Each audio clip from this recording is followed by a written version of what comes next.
বালুরঘাট শহরের নিকটবর্তী নলতারহাড় গ্রামে তৈরি হচ্ছে মনোমুগ্ধকর পাইন কাঠের হাঁস। নবান সরকার ও তার ছেলে বিপ্লব সরকার এই সুদৃশ্য হস্তশিল্প তৈরি করছেন।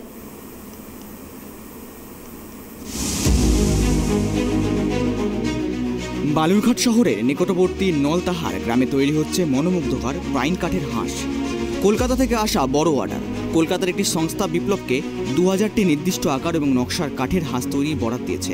স্থানীয় মহিলারাও এই কাজে সক্রিয়ভাবে অংশগ্রহণ করেছেন, যা তাদের অর্থনৈতিক ক্ষমতায়ন। সোশ্যাল মিডিয়ায় একটি পোস্টের মাধ্যমে কলকাতার সংস্থার সাথে যোগাযোগ স্থাপন করে বিপ্লব। এই অর্ডার পান, তার নির্মিত নমুনা হাঁস সংস্থার পছন্দ হয় এবং তিনি কাজের বরাত পান। রাজধানী থেকে আনা পাইন কাঠ বিভিন্ন সরঞ্জাম ব্যবহার করে হাঁসের আকৃতিতে কাটা হয়। মসৃণ পালিশ করে হাঁসগুলিকে চূড়ান্ত আকর্ষণীয় করে তোলা হয়। এগুলো আমরা বানাচ্ছি, কলকাতা যাবে। কি হয় এগুলো? এগুলো কি করবে সেটা আমরা বুঝতে পারি না। আচ্ছা, এটা কি মানে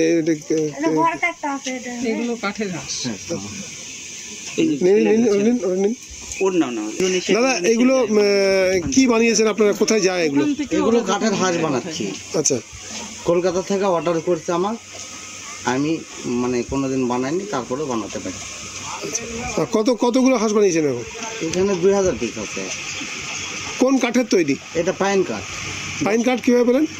এটা কলকাতা থেকে পাঠায় যায়। এখানে যাবে কিসে? যাবে এখানে গাড়িতে। ওরা গাড়ি পাঠাবে? হ্যাঁ। বছরে কবার অর্ডার আসে এরকম?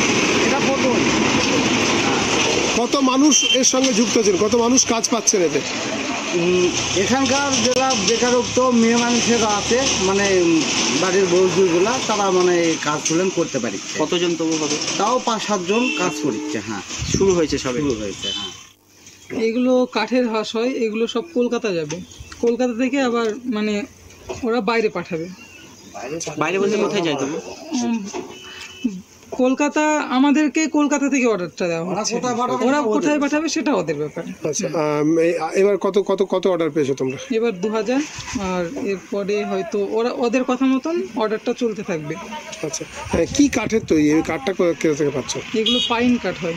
এগুলো আমাদেরকে যারা কন্ট্যাক্ট দিয়েছে তারাই পাঠাবে। এটা কি রেটে কন্ট্রাক্ট দেয়, কি হিসাবে কন্ট্রাক্টটা দেয়? এটা মানে প্রতি হাঁস পিছু না এরকমভাবে? 2000 হাঁস পিছুই দেয়। আচ্ছা, কত মানুষের কর্মসংস্থান হচ্ছে এর ফলে? এখানে 4-5 জনের হয়ে যাবে। আস্তে আস্তে কি এটা বাড়বে মনে হচ্ছে কর্মসংস্থান? আমরা সেটাই চেষ্টা করছি, ধীরে ধীরে যদি বাড়ানো যায়। কলকাতা থেকে শৌখিন ক্রেতাদের কাছে এমনকি বিদেশেও রপ্তানি করা হচ্ছে এই হাঁসগুলো।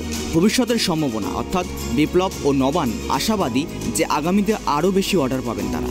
এই উদ্যোগটি গ্রামের অর্থনীতিতে ইতিবাচক প্রভাব ফেলেছে এবং স্থানীয়দের কর্মসংস্থানের সুযোগ তৈরি করেছে। নলতাহার গ্রামের এই কারুশিল্পের উত্থান একটি অনুপ্রেরণাদায়ক গল্প, যা প্রমাণ করে দেয় যে দক্ষতা, উদ্যম এবং সঠিক সুযোগ পেলে গ্রামীণ জনগোষ্ঠীও সাফল্য অর্জন করতে পারে।